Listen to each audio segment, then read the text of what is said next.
Става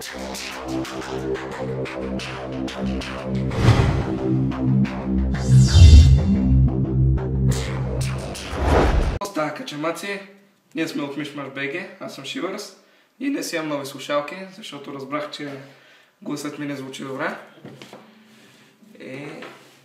Слушалките са Razer Megalodon 7.1. Имат сараунд система и вградена звукова карта. Както виждате.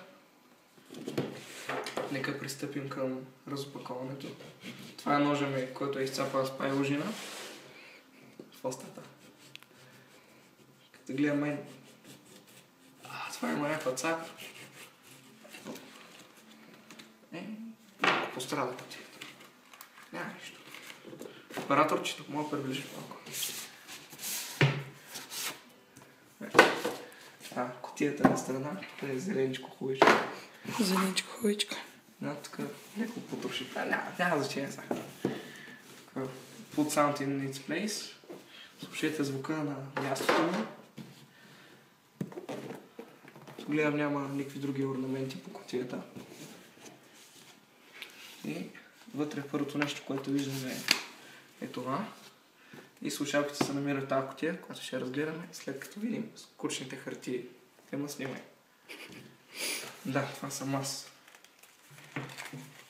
Не съм от най-красивите хора на света. Пак се скъсам.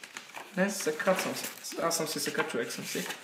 Значение, това са си сертификати, мертификати, стикерчета, които операторчето ни много иска.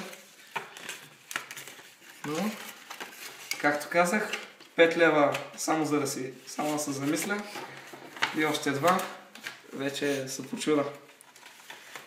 За двете? За едното. Аре по-бързо, да. Добре, да пристъпим към кутията. Тук вътре е някакво мекичко. Няма значение. Това на страна. Ето го е. Гледаш ли бе? Хубава работа ти казвам. Забавно. Гледаш какво става. Добре, съгласен си, че ги отваряш така. Операторчето, приближия съм се. Готови ли сте? Брутални. Лудница. Може да ги завъртиш към мен, ако искаш. Да. Къде снимам за уважаемите зрители. Звуковата карта, както виждате. Да, ето и нея, звуковата карта. Да. Така. Mailstorm е името на технологията, която слушалките използват. Абсолютно. Ето ги самите тях. С микрофонче, напред, назад, всичко е добре. Ще ги включа аз в компютъра и ще ви покажа как изглежда всичко, когато е готово. И ето всичко е свързано вече. Слушалките са готови. Свързват ще чрез USB към компютъра. Tu виждате отстрани светят. Цвета може да се променя както си искате. Можете да сменете от 7.1 към 2.0 по всяко време, когато си искате. Може да настройвате сензитивитето на чувствителността на микрофона, и също така нивото му, колко да е шумно.